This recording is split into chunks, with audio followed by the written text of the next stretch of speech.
Les fêtes de fin d'année riment très souvent avec beaucoup d'insécurité également. Alors aujourd'hui, nous avons décidé d'inviter la police municipale pour donner des conseils, des consignes à la population pour notamment mieux circuler, mieux aussi lutter contre notamment les cas d'insécurité et mieux se protéger contre ces cas d'insécurité, vol, braquage et bien d'autres.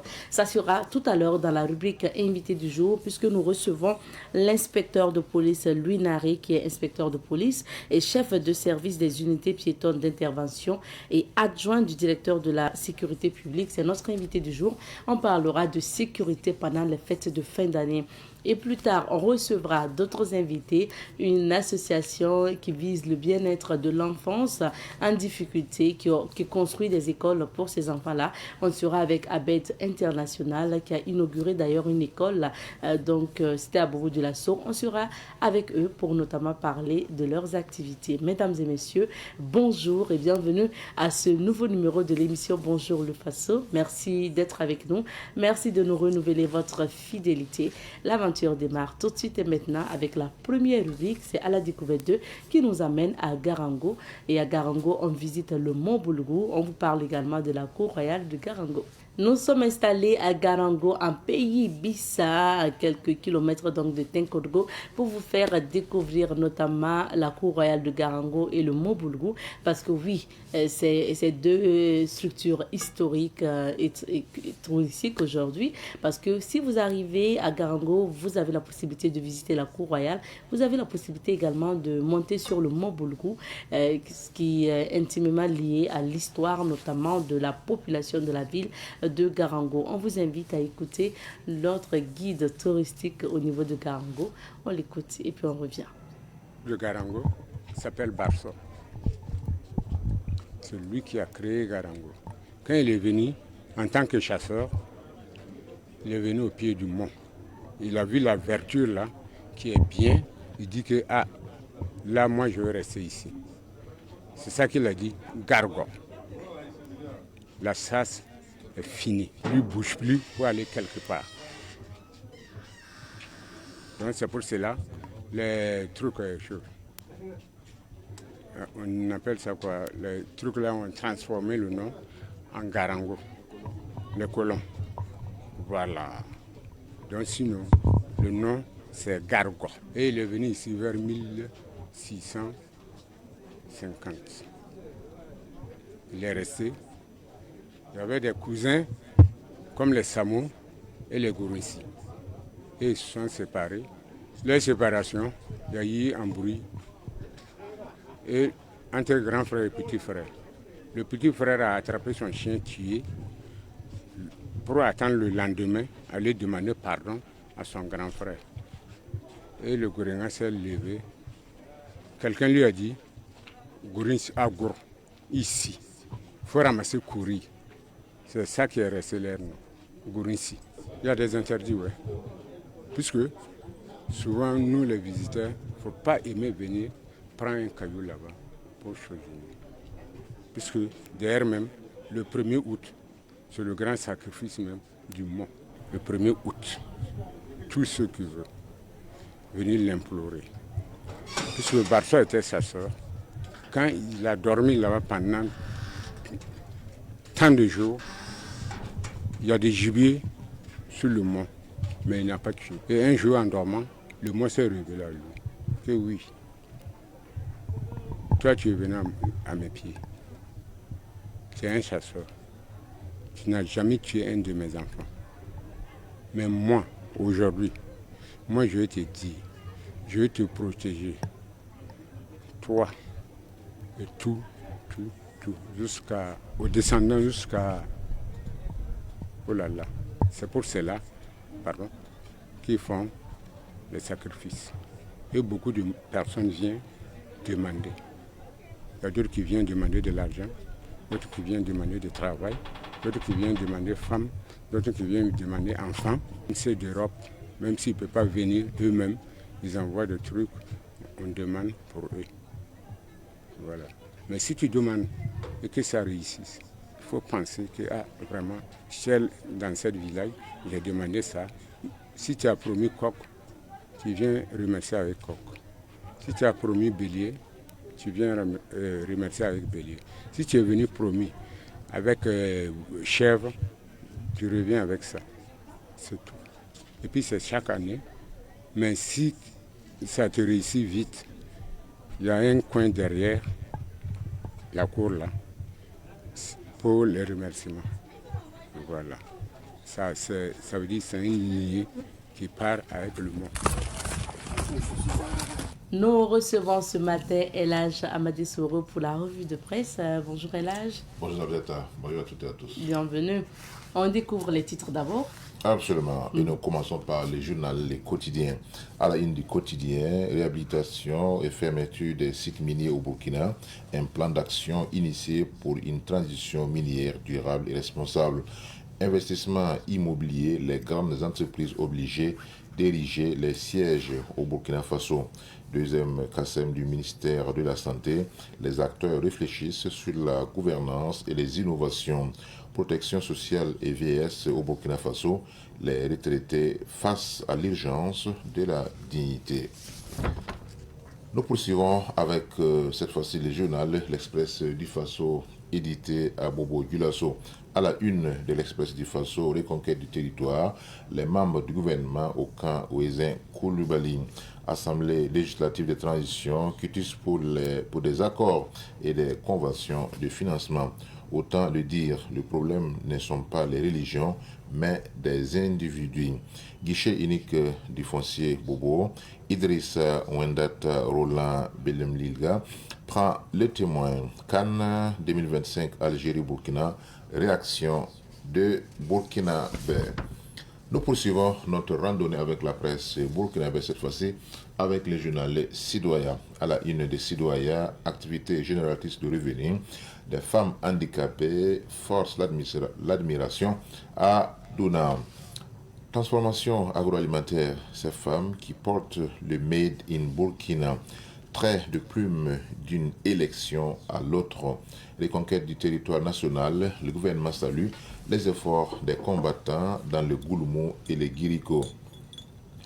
Entreprise, désormais une obligation de siège au Burkina. Ministère en charge de la communication, un taux d'exécution physique des activités estimé à 88,13% au 30 novembre 2025. Place à présent au journal Le Pays. À la une du Pays, Hajj 2026, le prix du mouton reste à la charge du pèlerin. Flux financier illicite, le mal difficile à cerner. Obligation pour les grandes entreprises de construire un siège au Burkina. Le feu vert de l'ALT. Monde des médias, un grand de la presse audiovisuelle s'en est allé. Histoire énigmatique, l'ombre sur la route Actu Sport. Cannes 2025, il n'y a rien, l'organisation est catastrophique. Hugo Boss allume le Maroc. Révélation. Réseau des villes créatives de l'UNESCO, Bobo Dioulasso devient membre. Accident sur la RN12, un mort et 9 blessés enregistrés. Place à présent au journal Aujourd'hui au Faso, à la une d'Aujourd'hui au Faso. Victoire certaine du RHDP aux législatives en Côte d'Ivoire, Ouattara, face aux dauphins et à la dynamique générationnelle. Burkina, l'hommage du gouvernement à Paul Ismaël Ouedraogo. Décès de Paul Ismaël Ouedraogo, un baobab du journalisme burkinabé s'est écroulé. News du jour, piqûre de rappel de l'ASELC, à la fonction publique donc, sur les dons et les avantages. Docteur Sidiak Paré décoré. Droit international, droits de l'homme, Aïcha Zampalegré soutient un master en protection des droits de la femme dans un Burkina en crise sécuritaire. Budget exercice 2026, recettes 3431,5 milliards de francs CFA, dépenses 3918,3 milliards de francs CFA. CAN Maroc 2025, les étalons qualifiés pour le 8e de finale. Programme du jour: Tanzanie contre la Tunisie, Ouganda contre le Nigeria, Botswana contre la RDC et le Bénin contre le Sénégal. Nous terminons par le journal L'Observateur Palga. À la une de l'Obs Média, Paul Ismaël nous a quittés. Retrait permis d'exploitation de la mine de Taparco Mining SA, les employés réclament salaire et droits légaux. Algérie, Burkina 1-0. Le vrai problème des étalons, ce n'est pas l'attaque ni la défense, c'est le milieu de terrain. Lassina Sori Ouattara, consultant sportif, c'est dans Izondi. Frappe américaine ciblée, chrétien du Nigeria, un sauveur vous est né. Sonabel, l'opération zéro terrain non sécurisé est lancée. Camille, pas l'info, Tol le guerrier ou la force tranquille, c'est-à-dire dans la licorne des anciennes gloires. Merci beaucoup pour ces différents titres. On va revenir sur quelques sujets d'actualité et nous débutons donc par le coup du Hajj qui est connu maintenant au niveau du Burkina Faso. Absolument, le coup donc, du Hajj 2026, le coup provisoire, puisque c'est ce qui est indiqué dans le communiqué du ministère lors donc, de la cérémonie du lancement qui a eu lieu hôtel. On peut faire? Non. Ok, d'accord, très bien. Alors donc, c'est 3 285 000, y compris donc les frais du billet, de la restauration, tandis que le prix du mouton reste à la charge du pèlerin. Ce qu'il faut donc dire rapidement par rapport à cette édition du Hajj, c'est que l'État devient le principal acteur du Hajj au Burkina Faso. Et cela est dû au fait qu'il y a eu assez de manquements dans les éditions passées. Et l'État donc a décidé de prendre en charge l'organisation entière du pèlerinage à la Mecque. Le rôle maintenant des agents de voyage autorisés, agréés, c'est effectivement d'accompagner le processus, notamment à travers l'encadrement des pèlerins. C'est vrai que c'est une expérience aussi que beaucoup de pays ont déjà en matière donc d'organisation du Hajj, puisque aucun État assuré ne va laisser plus de 8000 donc de ses ressortissants citoyens à voyager dans un endroit sans quand même que l'État puisse avoir un regard sur cette question. Donc c'est ce qui a prioritairement donc motivé bien sûr la prise en main ou la reprise en main, puisque par le passé aussi ça se faisait ainsi, par l'État burkinabé. Nous souhaitons donc que cette Hajj 2026 se passe très bien et que les différents acteurs impliqués dans l'organisation, l'accompagnement, le suivi, l'encadrement des pèlerins et se fassent de façon donc cohérente avec les instructions islamiques naturellement et avec également les différentes directives et dispositions prises par l'État burkinabé. Ce qu'il faut aussi souligner, c'est que depuis l'année passée, le transporteur officiel des pèlerins burkinabés, c'est bien sûr la compagnie nationale Air Burkina. Et nous pensons que cela va contribuer aussi à redynamiser effectivement la compagnie nationale Burkina, qui, comme vous le savez, a maintenant son actif des aéronefs. Et pourquoi pas, peut-être d'ici la fin de Hajj 2026, Air Burkina pourra avoir un 3e avion, et ainsi de suite. Comme ça, on pourra, avec le temps, disposer de 6 avions au minimum. Si on a 6 avions au minimum, ça veut dire que chaque jour, on a un départ vers les pays limitrophes. C'est-à-dire que vers le Ghana, vers le Niger, vers le Mali, vers le Togo, vers le Bénin, vers la Côte d'Ivoire. Et en ce moment, on aura donc 6 départs par jour. Et là, déjà, c'est très important. Et vous savez très bien que la question du développement prend également en charge la question donc, du transport aérien. Surtout pour un pays comme le Burkina Faso qui est un pays enclavé.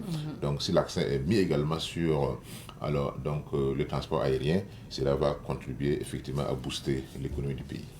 Merci beaucoup. Et deuxième sujet, là on va parler du budget avec le budget 2026. Absolument. Et comme nous l'avons dit dans les titres, le budget exercice 2026, c'est bien sûr le budget provisoire, puisque avec le temps, ce budget peut connaître un réajustement en fonction, n'est-ce pas, d'autres questions qui peuvent surgir sur le terrain. Et comme disent les militaires, c'est le terrain qui commande la manœuvre. Donc en recette, nous avons 3 431,5 milliards et en dépenses, nous avons 3 918,3 milliards de francs CFA avec des déficits de moins de 500 milliards. Et cela veut donc dire qu'il y a un progrès qui est fait. Et moi, j'aurais voulu qu'on amène le budget à 5 000 milliards.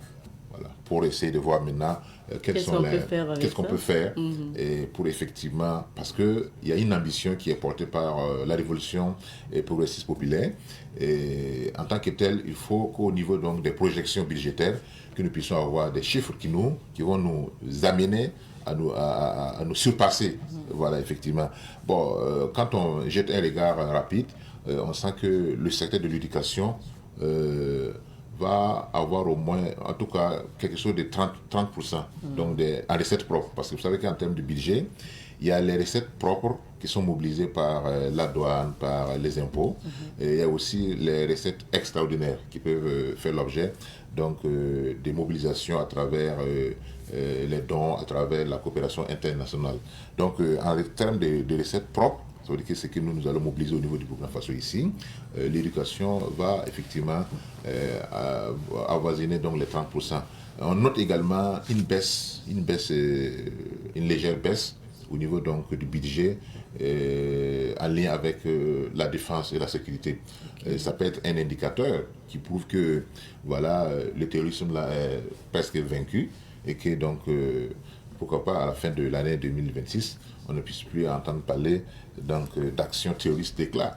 Voilà. Et peut-être c'est ça qui également existe. Et dans le domaine de l'agriculture aussi, on sent qu'il y a un effort considérable qui est également fait pour effectivement venir en aide aux producteurs, aux agriculteurs. Surtout qu'il y a une option qui est prise, et celle qui consiste, n'est-ce pas, à faire en sorte que l'industrialisation ou la transformation locale de nos produits soit une option sérieuse donc, du gouvernement. C'est tout cela qui est reflété effectivement dans cette première projection du budget 2026. Et comme je l'ai dit, c'est un budget provisoire. Et avec le temps, je pense que dans le cours de l'année, on peut effectivement revoir est-ce qu'il faut réviser à la hausse en tenant compte donc, d'autres choix. Et quand on prend par exemple la question de la construction de l'autoroute Ouagabougou, chaque année, je pense qu'on doit dégager quelque chose de 200 milliards de francs CFA parce que, comme l'a dit le capitaine Ibrahim Traoré, ce sera financé donc de façon endogène par nos propres fonds. Donc tout cela prouve qu'en réalité, c'est une option sérieuse qui est prise par le gouvernement pour que nous puissions atteindre notre autosuffisance, que ce soit alimentaire, énergétique, éducative, sanitaire, dans tous les domaines. Merci beaucoup, Elhadj, pour ces analyses. Restez avec nous, nous allons voir ce que nous réserve Dame Nature ce matin pour ces quelques villes d'affaires, comme Ouagadougou également. Notre invité du jour est l'inspecteur de police Louis Naré, inspecteur de police municipale, chef de service des unités piétonnes d'intervention et adjoint du directeur de la sécurité publique. Bonjour inspecteur. Bonjour madame. Bienvenue sur ce plateau. Merci d'être avec nous. Merci. Alors il n'y a pas longtemps, il y a juste quelques semaines, la police municipale a célébré son trentenaire. Je me rappelle que j'ai reçu le président du comité d'organisation sur ce plateau ici également pour en parler. Est-ce que tout s'est très bien passé pour la célébration? D'accord, merci beaucoup madame. Avant tout propos, permettez-moi de d'abord saluer toute ma hiérarchie, saluer les différentes autorités qui nous donnent en tout cas ces opportunités. Saluer également aussi Savane TV pour cette plage de communication qu'elle nous permet de faire. Voilà. Et pour ce qui est des 30 ans, nous pouvons dire que tout s'est très bien passé, comme vous l'avez si bien suivi au niveau des médias, des réseaux sociaux, et on rend grâce à Dieu. D'accord. Alors, parlons de votre service. Je rappelle que vous êtes chef du service des unités piétonnes d'intervention et adjoint du directeur de la sécurité publique. À quoi consiste le travail concrètement au niveau de ces sections? Alors, le service des unités piétonnes d'intervention est logé à la direction de la sécurité publique. D'accord. c'est une direction, c'est l'une des plus dynamiques directions de la police municipale. Alors, qui s'occupe de tout ce... Bon, en français facile, on dit sécurité publique, c'est la protection des personnes et des biens, mais on voit beaucoup plus cette direction dans le cadre de la gestion des petites délinquances, alors de la question de tout ce qui concerne la circulation routière, de la question des encombrements de la voie publique, des déguerpissements, voilà, des différents appuis aux autres institutions. Bon, voici. Maintenant, pour ce qui concerne les unités plutôt d'intervention, de proprement dit, c'est ce qu'on appelle couramment la police de la route. Ça veut dire que vous allez voir beaucoup de policiers qui sont sur la voie publique, la VP, qui aident les citoyens à circuler facilement, à réguler la circulation, à faire souvent des îlotages, ainsi de suite. Ça, c'est ce service-là qui s'occupe de ça. D'accord. Donc, plusieurs domaines, du coup. Alors, comment la police municipale de Ouagadougou participe avec les autres forces de sécurité intérieure à sécuriser les citoyens en ces fêtes de fin d'année? Et merci beaucoup parce que beaucoup d'activités ont été déjà programmées. Et ces activités, il faut le rappeler, ont commencé depuis le 20 décembre et va se poursuivre jusqu'au 5 janvier. Alors, la police municipale de Ouaga, nous avons 5 directions. Et ces 5 directions travaillent en tandem avec les autres forces de sécurité intérieure et pour ce qui concerne la sécurisation de la ville de Ouaga, surtout en ces périodes de fêtes qui sont très très accrues. Voilà. Et quand vous prenez par exemple la direction de la sécurité publique, vous allez voir que nous avons mis en place un système de régulation. Voilà, et où nous avons déployé des éléments dans les différents carrefours, au moins 182 carrefours et intersections, où il y a ces policiers municipaux qui sont là pour non seulement accompagner les citoyens afin qu'ils puissent vaquer, afin qu'ils puissent se déplacer facilement pour ce qui concerne les faits, puisqu'il y a une grande affluence. Il y a aussi des équipes que nous avons mis en place dans le cadre pour lutter contre les encombrements de la voie publique. Lorsque vous constatez, vous allez voir que actuellement, il y a beaucoup d'équipes qui se déplacent avec les véhicules crus, voilà, pour gérer les questions de ce type d'encombrement, parce que comme c'est une grande fête, les gens viennent à l'intérieur et puis bon, voilà, et cela crée des encombrements. Il y a également des équipes qui luttent contre la question de la salubrité, de la tranquillité publique. Si vous regardez récemment, il y a eu une sortie avec d'autres entités. Voilà, dans le cadre même de gérer la question et de l'alimentation. Je vais parler des boulangeries que vous avez vu que nos équipes sont sorties.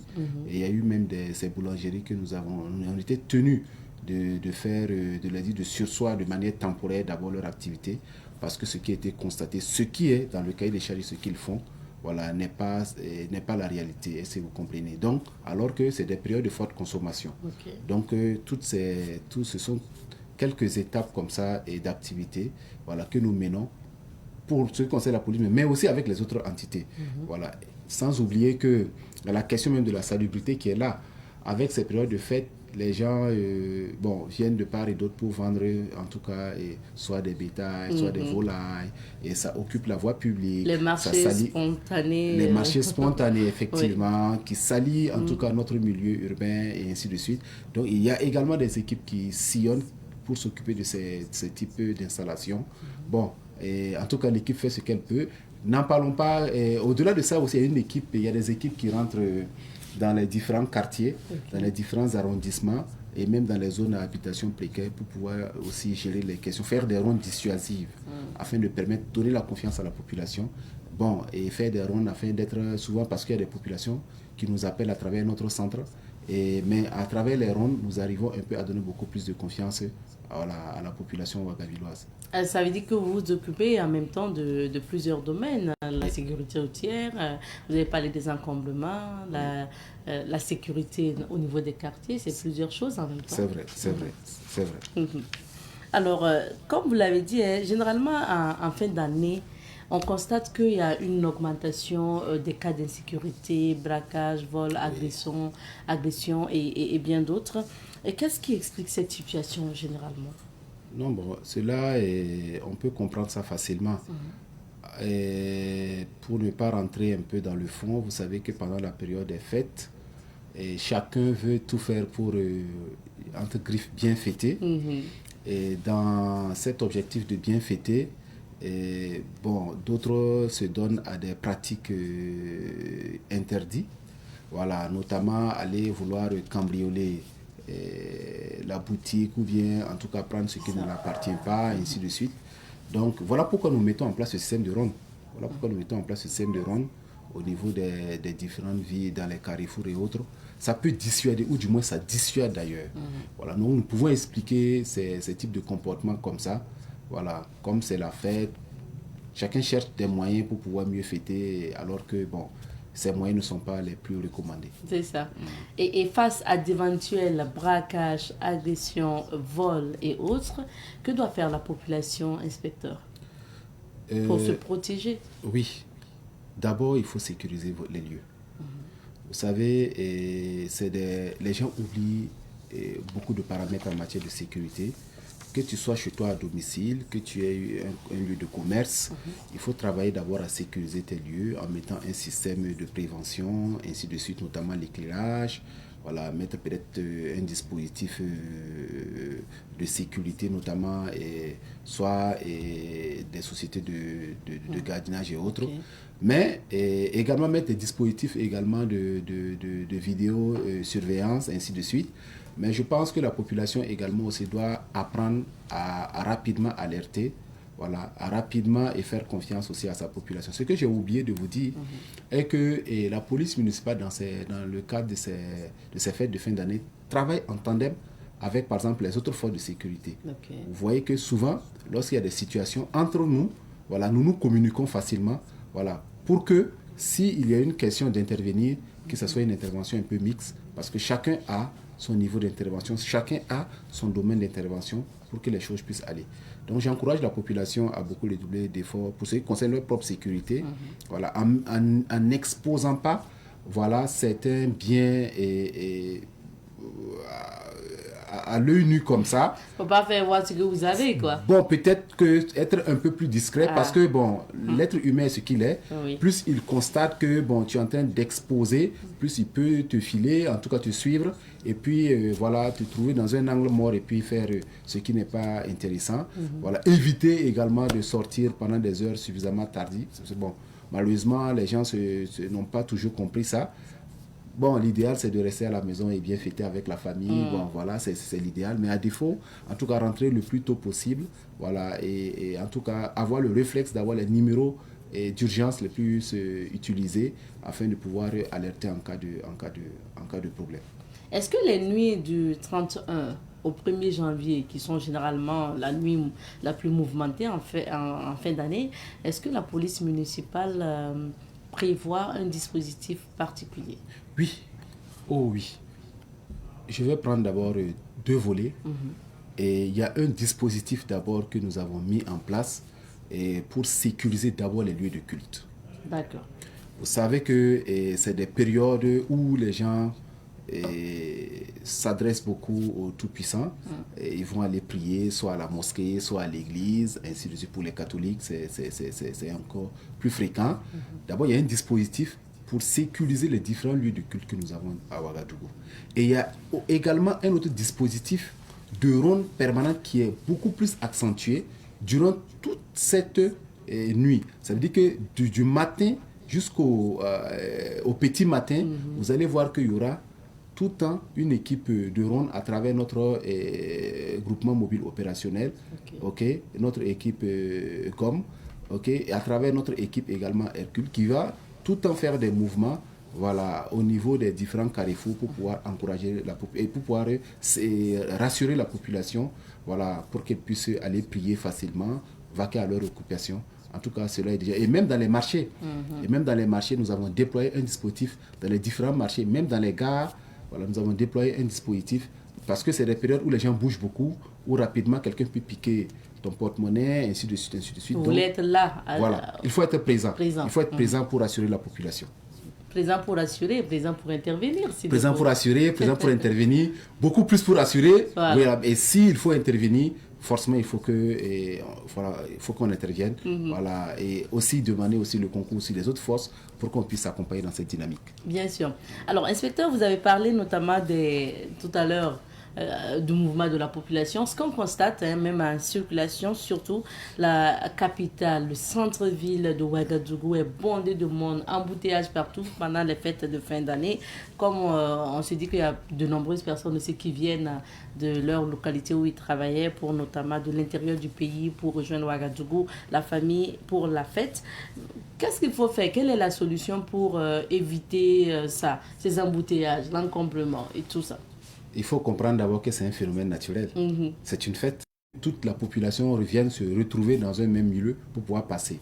Deuxièmement, les gens n'ont pas aussi le système de consulter souvent ou du moins d'appeler pour avoir les informations sur les axes où les voies sont un peu plus dégagées afin de pouvoir passer librement. Je pense qu'il y a un système qui est déjà là. Donc également utiliser quand même les voies où on sent que les axes sont un peu désengorgés, notamment faire souvent prendre les différents circulaires, du moins prendre les différents contournements. Voilà, lorsque par exemple je voulais aller à Kosodo actuellement, par exemple à l'heure actuelle, bon, vous voyez que vous gagnerez en temps de prendre le contournement que le centre-ville. Voilà, donc voici un peu ce qu'on peut dire. Et bon, je pense que peut-être cette question va revenir également sur la vitesse et autres. Voilà, donc c'est un ensemble de mesures voilà, qu'il faut prendre en compte. C'est vrai que ça ne répond pas directement à votre question, mais je pense que pendant également aussi ces périodes de fin d'année, vous savez, une légère vitesse comme ça peut créer un dommage.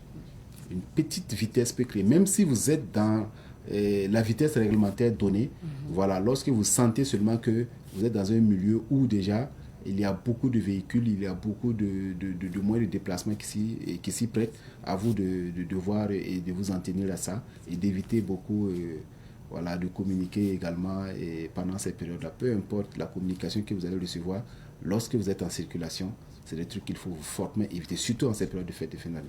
Donc, du coup, on continue, inspecteur, sur les consignes en ce qui concerne la sécurité routière, parce que ce sont des consignes que vous rappelez tout le temps à la population, surtout en période de fête de fin d'année. Vous avez parlé de la vitesse, vous avez parlé notamment du téléphone, mais il y a aussi l'alcool et bien d'autres. C'est vrai.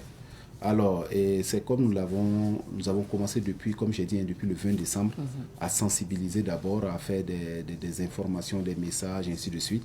Premièrement, ce que nous demandons à la population actuellement, premièrement, c'est d'éviter de consommer, suffisamment d'alcool pour être dans un état où vous ne pouvez plus être maître de votre propre véhicule.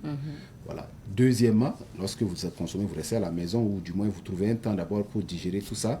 Deuxièmement, pour ceux qui circulent avec des moyens à 2 roues, voilà, ou 3 roues, c'est de vous protéger la tête, voilà, avec votre casque. Vous savez déjà que la répression est en plein cours. Et également, ne pas oublier votre ceinture de sécurité.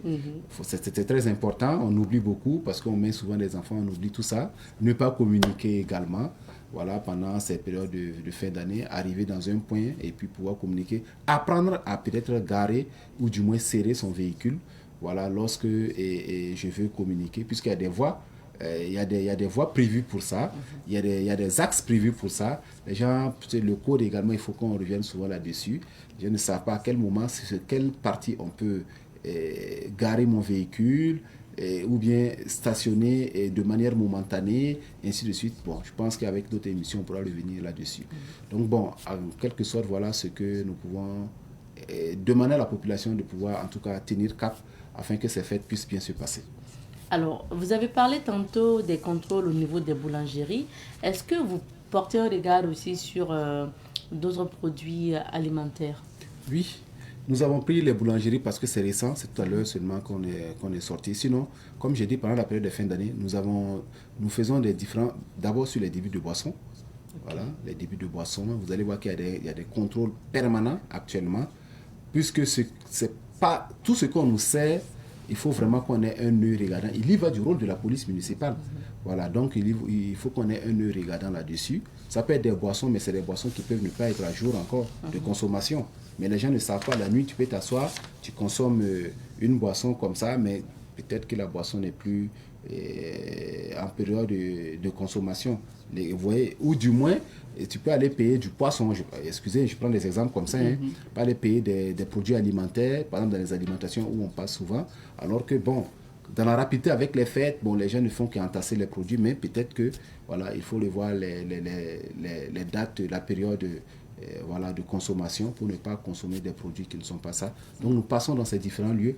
Et également, nous faisons un pic actuellement pour pouvoir mieux et dissuader les gens de ne pas enfumer aussi les autres. Bon, je parle de ceux qui fument. Voilà, ce sont tous des mesures que nous sommes en train de mettre en place. Et nous allons accentuer cela. Et même après les fêtes, nous n'allons pas nous arrêter. D'accord.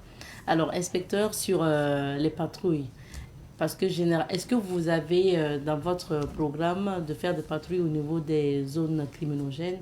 Parce que généralement, c'est vous qui déterminez ces zones-là pour nous. Oui, oui. Les bas-fonds, oui. Les abords des cimetières, oui, les routes oui. Non éclairées oui, et tout. Oui, oui. Alors, est-ce que vous serez là? Oui, comme j'ai eu à le dire au début, il y a des patrouilles qui sont déjà mises en place. Nous avons divisé ça en 3. Vous allez voir qu'il y a ces patrouilles qui se mènent exclusivement dans les zones criminogènes, comme vous venez de dire, même dans les quartiers à habitation précaire, si je peux m'exprimer ainsi, et à l'intérieur également et de la ville.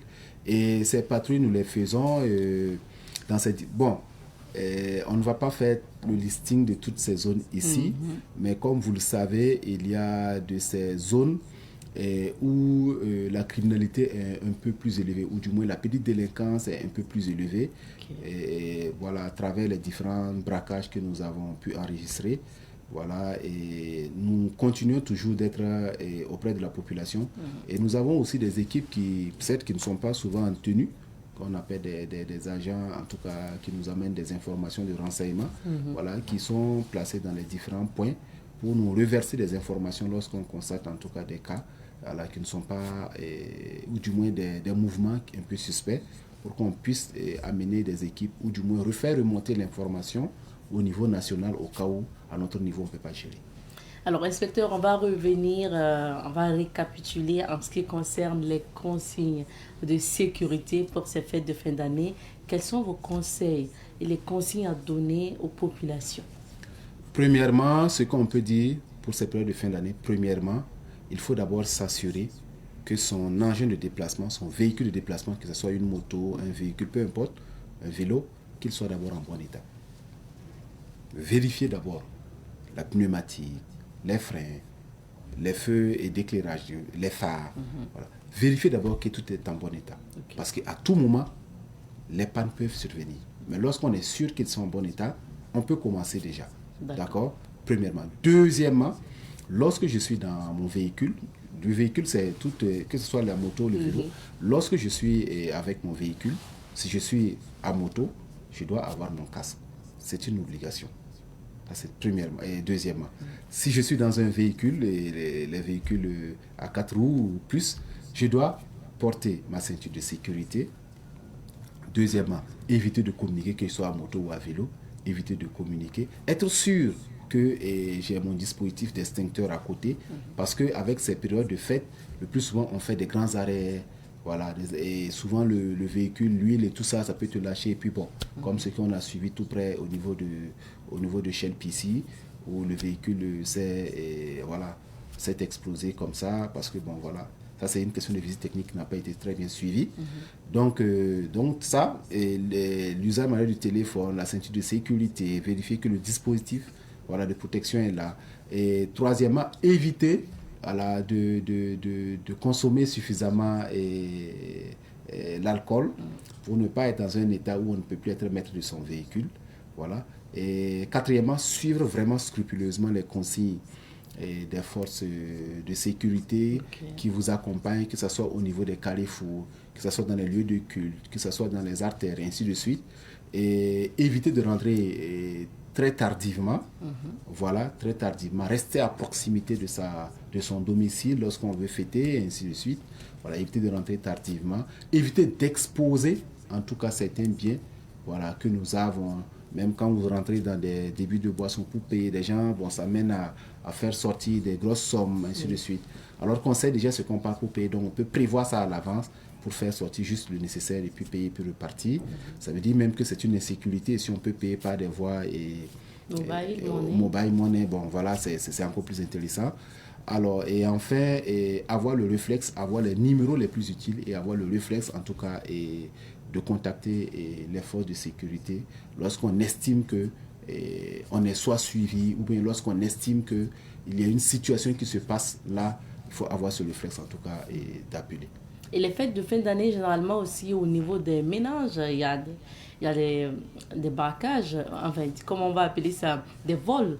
Parce que souvent on est fatigué, on rentre, on laisse tout sur la terrasse et ça peut arriver. Et souvent vous conseillez sur ce sujet également. Effectivement, et c'est comme je l'ai dit au début, la sécurité, c'est-à-dire que la sécurité du citoyen commence par les propres dispositions que le citoyen lui-même doit prendre. Oui. Si tu sors et que tu n'as pas le réflexe de verrouiller tes portes, tu n'as pas le réflexe. Nous voyons des gens qui, peut-être les nuits, ils sont couchés, mais ils laissent la moto dans la cour, dehors, qui n'est pas bien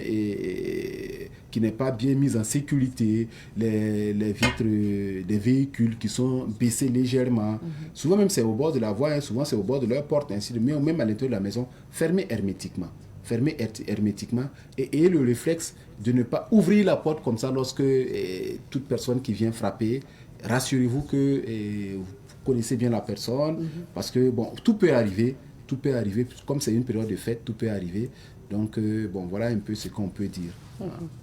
Merci pour ces conseils. Alors, pour finir, inspecteur, une question d'actualité quand même sur le rapport du RENLAC 2024. Okay. Vous avez vu que ce rapport a été publié et le rapport place la police municipale premier des services les plus corrompus au Burkina Faso. Okay. Quel est le commentaire que vous faites de ce rapport? Est-ce que j'ai un commentaire à dire à ce niveau? Bon, le RENLAC est une organisation sérieuse et qui travaille en tout cas avec ses méthodes. Et ils ont publié un rapport. Bon, c'est à nous de prendre acte et bon, de travailler de telle sorte à ce que les choses puissent aller mieux. C'est tout ce que je peux dire. Merci. On va vous permettre de terminer par un mot de fin, vos vœux à l'endroit aussi de la population pour 2026. C'est de souhaiter... en tout cas la bonne année 2026, puisque nous sommes en train de finir l'année 2025, à toute la population de Ouagadougou et du Burkina Faso, et souhaiter également surtout que la paix revienne au pays, et force et courage à nos forces combattantes, et demander à ce que les projets que tout un chacun a essayé de se formuler en 2025 puissent se réaliser en 2026. Voilà, et longue vie également aussi à notre institution, la police municipale. Et je ne peux terminer sans remercier en tout cas les différentes autorités, le président du Faso, le capitaine Ibrahim Traoré, et les différents ministres du gouvernement qui nous accompagnent, et nos autorités au plan local, les PDS, et aussi ma hiérarchie, voilà, pour nous avoir permis en tout cas d'être là et de pouvoir en tout cas toujours défiler en tout cas nos programmes. Et merci aussi à Savane TV. Merci inspecteur, merci à vous d'être passé et puis on vous dit merci pour tout le boulot que vous allez abattre, que vous avez commencé à abattre depuis le 20 décembre notamment, et qui va aller jusqu'au 5 janvier pour sécuriser encore plus les Burkinabés et leurs biens et nous permettre aussi de mieux circuler parce que j'avoue que pendant les fêtes c'est pas facile au niveau des intersections, surtout quand il y a délestage et qu'il n'y a pas de feu. Tant que vous n'avez pas la police municipale à côté, c'est pas du tout facile. Merci à vous. Merci à vous madame. Merci. Restez avec nous pour suivre l'élément suivant. Je rappelle que nous recevions comme invité l'inspecteur de police Louis Naré. Il est chef de service des unités piétonnes d'intervention et adjoint du directeur de la sécurité publique. On s'arrête ici pour l'entretien de ce matin. On marque une petite pause et on retrouve d'autres invités. Et de retour sur ce plateau, cette fois-ci on parle avec une association, l'Association pour le bien-être de l'enfance en difficulté, en abrégé ABED International. Et nous recevrons M. Idrissa Omer Ouedraogo, président fondateur de ABED International. Bonjour. Bonjour, madame. Bienvenue, monsieur Ouedraogo. Merci bien. Merci d'être là. Merci. Nous sommes également avec madame Viviane Ouedraogo Nyamego, coordonnatrice nationale de Abet Burkina. Bonjour. Bonjour, madame. Bienvenue. Merci. Merci d'être là. Merci. Alors, monsieur Ouedraogo, je rappelle que vous êtes burkinabé résident en Allemagne. Vous y résidez avec la famille et vous y travaillez également. Comment ça se passe actuellement là-bas? Parce que vous êtes dans le domaine aussi de la migration. Effectivement. Voilà, d'accord. Merci bien pour cette opportunité, une fois de plus, être sur vos antennes et pouvoir échanger avec la communauté nationale et internationale. Donc, pour ma part, effectivement, je réside en Allemagne il y a 18 ans de cela. Je travaille à Hambourg au nord. Actuellement, je suis directeur régional d'une ONG qui s'appelle Aidshilfe Hambourg. Donc là, c'est mon domaine d'intervention en tant que professionnel. Donc j'ai à ma charge environ 21 qu'on appelle le personnel, les agents qui travaillent au compte de l'ONG au nord, dans le domaine de la prévention du VIH-Sida et la lutte contre les maladies sexuellement transmissibles. Donc la situation actuelle là, en tant qu'association, c'est des activités que nous faisons parallèlement afin d'apporter aussi quelque chose à notre chère patrie. Comme nous savons, le pays est en chantier, comme le disait son excellent le chef de l'État. Donc nous voulons construire ensemble. C'est pour cela, à côté des activités professionnelles, nous saisissons des opportunités pour quand même faire revenir des devises en Afrique, au Burkina Faso. Et dans cette optique, Abet International travaille avec ses différents démembrements en Afrique, dans 8 pays, afin de faire quelque chose, de pouvoir soutenir la population qui est dans le besoin. Et apporter du sourire surtout aux enfants à travers les écoles. On va revenir aux activités. C'est depuis quelle année encore que vous avez initié Abet International? Abet International, Abet est né en 2001 à Kumki, par là. Donc, pour revenir, je sais cette opportunité de dire bonjour à mes chers mes collaborateurs de la promotion, la 33e promotion de l'ENS Gawa, École nationale des services sociaux. Donc, j'ai été affecté à Kumki, par là, en tant qu'éducateur social en son temps. Et en tant que chef de service, j'ai initié des activités au compte du gouvernement.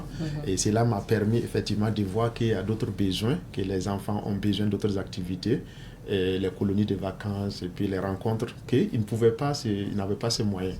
Donc nous avons initié avec des amis proches cette organisation afin d'apporter quelque chose, un plus. Donc c'est en 2001, pour revenir, que Abet, même de façon générale, est né à Kumki Ipala, au Burkina Faso. Et après, ça a évolué, parce que quand vous arrivez en Allemagne et que vous commencez à travailler, vous ne laissez pas tomber. Au contraire, vous réorientez même les objectifs. Est-ce qu'à ce jour, quel est l'objectif principal de Abet International? Voilà, donc effectivement, Abet s'est vu grandir en Allemagne. Donc nous sommes actuellement dans 13 pays, dont 9 pays africains. Donc c'est pour vous faire dire que j'ai toujours utilisé le modèle Burkina Faso pour faire comme à travers le volontariat, nous pourrons impacter positivement, nous pouvons booster dans différents domaines. Et nous sommes partis sur le constat au Burkina Faso que les enfants avaient des difficultés même de payer les frais de scolarité. Ils n'avaient pas de fournitures scolaires. Et donc, pour les accompagner à ce niveau, au niveau international de l'Allemagne, il était question de venir renforcer les activités d'Abet national Burkina Faso. Et comme ça, pour nous, on est resté dans le domaine de l'éducation. Pourquoi l'éducation? Parce que l'éducation est l'arme la plus puissante pour faire changer les mentalités, pour faire changer le monde. C'est ce que disait Nelson Mandela. Et nous sommes restés, un grand axe de notre travail, c'est la promotion de l'éducation au niveau de l'Afrique, spécialement au Burkina Faso.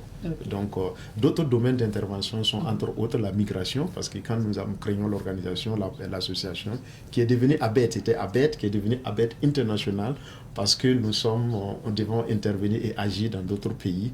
Et cela nous a motivés encore à couvrir d'autres domaines comme la promotion socio-économique des femmes, des groupes cibles vulnérables comme les enfants, la jeune fille, et par l'octroi de microcrédits à Madagascar, au Sénégal, et aussi au Burkina Faso. Donc, c'est pour vous dire qu'en résumé, c'est dans le domaine des 3 domaines d'intervention, l'éducation et promotion socio-économique et aussi culturelle. Et dans le domaine de la migration, il va de soi que la population issue de l'immigration, la plupart se retrouvent dans des difficultés et nous avons pris ça comme domaine d'intervention au niveau de la migration pour faciliter l'intégration des jeunes et des enfants des familles issues de l'immigration en Allemagne. Merci bien. Je donne la parole à Madame Ouedraogo. Je rappelle que vous êtes coordonnatrice de ABED Burkina. Comment votre démembrement fonctionne ici? Est-ce que vous recevez des dossiers aussi qui souhaitent de l'aide pour des réalisations d'infrastructures liées à l'éducation et autres? Comment ça vous fonctionne ici? Merci Madame. Avant tout propos, j'aimerais remercier la télévision Savane FM de nous avoir donné cette opportunité de passer ici pour parler un peu de notre association. Voilà. Je vous en prie. Merci. Sinon, ABED International, ça signifie Association pour le bien-être de l'enfance en difficulté. Et comme le fondateur l'a souligné, l'association a vu le jour en 2021 dans la province du Kadiogo, plus précisément à Komki-Ipala. Donc l'association a commencé d'abord par du parrainage. Donc nous avons vu, il y avait beaucoup d'enfants qui étaient intelligents, faute de moyens, ils ne pouvaient pas aller loin à l'école. Donc l'association a commencé d'abord par le parrainage et ensuite maintenant, en fonction de ça, nous avons vu surtout. L'objectif, c'est de voir les enfants sourire.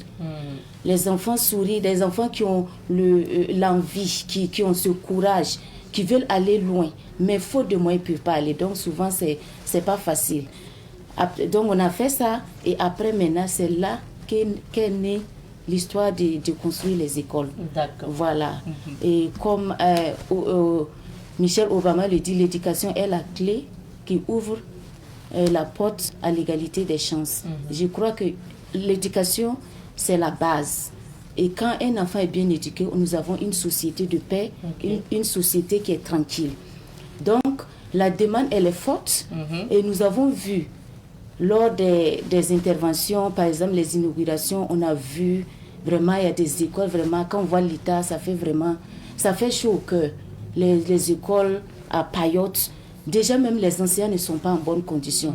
Comment ils peuvent enseigner, donner du savoir aux enfants?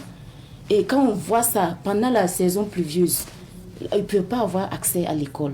Donc, ils sont obligés d'arrêter les cours avant même les vacances. Donc, ça a été un cri de cœur pour beaucoup de gens. Donc, on a pris les demandes et puis on soumet ça. D'abord, on doit avoir l'autorisation des autorités locales de construire une école. Donc quand on gagne ça maintenant à travers les vidéos, il y a d'autres chantiers, nous sommes allés voir sur place. On n'a pas besoin qu'on nous décrive, mais il y a d'autres aussi, les villages, voilà, donc ils nous envoient ça. Donc on soumet ça au fondateur qui est en Allemagne et lui il écrit le projet et il fait suivre. Donc après, il faut chercher aussi le financement, tout ça pour pouvoir réaliser ça. Effectivement. Donc, on prône dans ce domaine-là.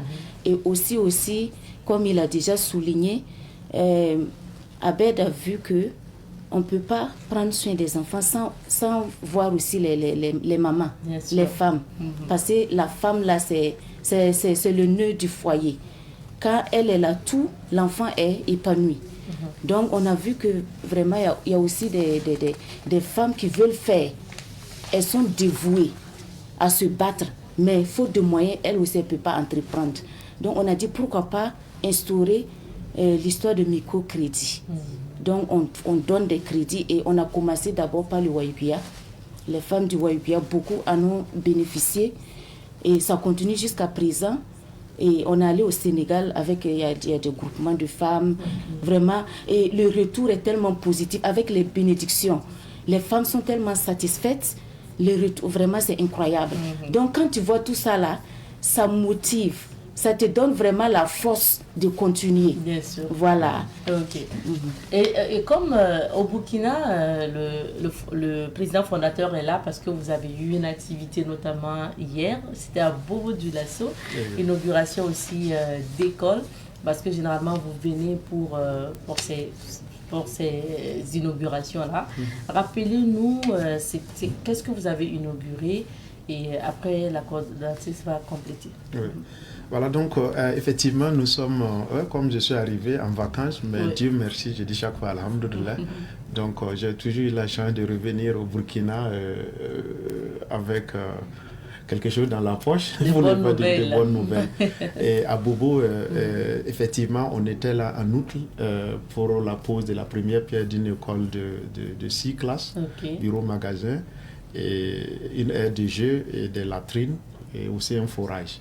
Donc c'est un joyau qui a été offert gracieusement à l'État burkinabé, et afin de booster l'économie, booster également l'éducation au niveau de Bobo-Dioulasso. Alors donc on a vu une population très heureuse, une population satisfaite hier, et avec les autorités locales qui ont accompagné ce projet de A à Z. Donc ça nous a permis de voir que nous impactons positivement. Nous impactons positivement à travers le volontariat. Nous apportons un investissement colossal dans nos réalisations afin de faciliter l'accès à l'éducation de qualité pour tous. Et je crois, avant qu'on commence, j'échangeais avec vous, c'était des écoles pléthoriques. On a vu l'arrivée de personnes déplacées internes qui sont arrivées massivement dans cette commune. Et le cri de cœur de la commune de l'enseignement de la CCEP, numéro 6, Bobo 6, voilà, a été entendu. Et nous avons, comme on l'a dit, reçu leur demande qui a été formulée officiellement.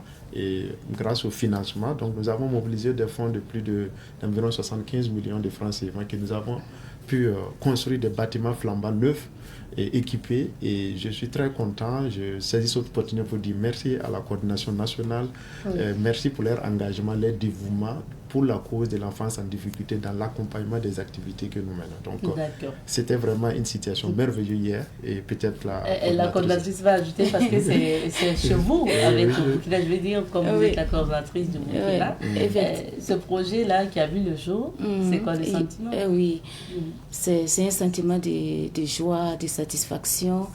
Et vraiment, ce qui m'a marqué hier, les femmes l'ont souligné, nous faisons aussi des forages. Et l'eau, c'est la vie. Et sans se mentir, il y a des villages qui n'ont pas accès à l'eau potable. Et ce forage-là les a permis vraiment d'avoir de l'eau potable. Et il y a des femmes même qui ont dit que ça les permet aussi de faire du jardinage. En même temps. Crée une activité. Voilà, ça crée une activité. Donc ça a vraiment été une grande joie pour moi d'entendre des retours de ce genre. Voilà. C'est quel quartier de Bobo encore C'est Kouinima, secteur 18. Kouinima, secteur 18. Et nous avons aussi, nous construisons aussi des latrines. Ce n'est pas seulement les écoles, il y a les latrines aussi et puis les forages. Donc, en ce jour-là, nous avons 18 écoles au Burkina Faso et 17 latrines et 16 forages. Que vous avez pu réaliser. Oui, on a pu réaliser. Il y a beaucoup de dossiers sur votre table toujours? Ah oui, les dossiers là sont là. Et puis aussi pour le microcrédit aussi, les femmes en demandent beaucoup. Par exemple, il y a d'autres qui veulent faire de l'élevage. Ils ne veulent plus faire les petites activités. Donc tout ça là, on doit voir. Donc je profite de lancer un appel aux fondateurs. Ah oui, donc ça, de voir. C'est direct. Oui. Allez-y, je me permets. Oui. Donc le fondateur doit voir ça parce que les femmes de Burkina Faso veulent plus, surtout le côté élevage. D'accord. Voilà. Merci beaucoup. Comme je vous passe la parole pour répondre, parce que du côté de la Noé aussi, il faut chercher les financements. Voilà, effectivement, donc je crois que j'ai une bonne nouvelle pour vous. Si tout va bien, nous allons revenir l'année prochaine encore avec une école, peut-être même 2 écoles pour le Burkina Faso. Ah, super. Donc c'est quelque chose que ça me tient au cœur, parce que le Burkina Faso, c'est mon pays, c'est ma patrie. Et je crois que dans la recherche de financement pour les constructions d'écoles, investissement pour les femmes, le microcrédit. Effectivement, actuellement, nous sommes en train d'aider les femmes de Madagascar. Donc, nous octroyons des petits financements afin de les permettre de faire. Mais comme je vous avais dit, nous sommes dans 9 pays africains. Donc, on essaie de faire la rotation avec les financements. C'est des fonds qu'on donne sans crédit, sans des intérêts. Et après 1 année, 2 ans, on essaie de faire la routine, faire la rotation avec les fonds, les financements dans d'autres pays. Donc, pour vous dire que d'abord pour les écoles, bon, nous restons dans la prière, je crois que ça va donner. Et bientôt, peut-être qu'on va se revoir par rapport à ces thèmes beaucoup concrets. Donc, merci beaucoup. Mine de rien, on a épuisé notre temps. Donc là, vous avez fini l'inauguration. C'est le départ pour bientôt, M. Drago. Oui, effectivement, on a fini l'inauguration et tout s'est bien. C'est comme je dis, je suis en vacances, nous sommes en vacances ici et nous saisissons cette opportunité pour dire merci aux abédistes, à tout le monde qui s'engage volontairement, donc soi-disant le partenaire ABED national qui fait un travail remarquable et à Bobo à travers Zungrana Boukarni qui a fait un travail remarquable. Donc pour moi, c'est saluer vraiment cet engagement et souhaiter vraiment la paix, la stabilité, la sérénité pour notre chère patrie, parce que quoi qu'on dise, la patrie reste la patrie et nous, diaspora active, diaspora, nous pensons à notre pays. Le pays est en chantier et chacun essaie d'apporter sa paix dans le cas. Donc pour moi, c'est l'occasion de dire que nous restons unis où nous sommes, nous travaillons pour notre chère patrie et chacun essaie d'utiliser son arme pour pouvoir construire le Burkina Faso. Merci beaucoup. Madame, pour terminer. Oui, pour terminer, je vais dire merci à mes collègues, les membres, voilà, les membres de l'ABED, les abédistes, tous les abédistes qui s'engagent vraiment corps et âme pour que les réalisations se fassent très bien. Merci pour leur dévouement, merci pour leur engagement parce que c'est un volontariat, c'est du volontariat, c'est pas évident. Mais ici, donc je les remercie au plus profond du cœur et je leur souhaite vraiment, et pour tout le Burkina Faso, je souhaite la paix parce que sans la paix, on ne peut rien faire. Avec la paix, là, il y a de l'espoir, on peut tout faire. Le reste viendra. Voilà, donc une bonne année à tout le monde également. Voilà, merci beaucoup. Merci beaucoup, Madame Ouedraogo. Merci bien, Monsieur Ouedraogo. Merci à vous, merci pour cette opportunité. D'accord. Alors, je rappelle que nous étions avec ABED International pour parler notamment d'inauguration de cette école au niveau de Bobo de Lasso, école offerte gracieusement par notamment l'association ABED. On va s'arrêter ici puisque le temps imparti à cette émission est terminé. On se retrouve, Inch'Allah, demain pour d'autres aventures de Bonjour le Faso. En attendant, portez-vous bien, restez fidèles au programme de Savane TV et on se dit tchuss. Tchuss.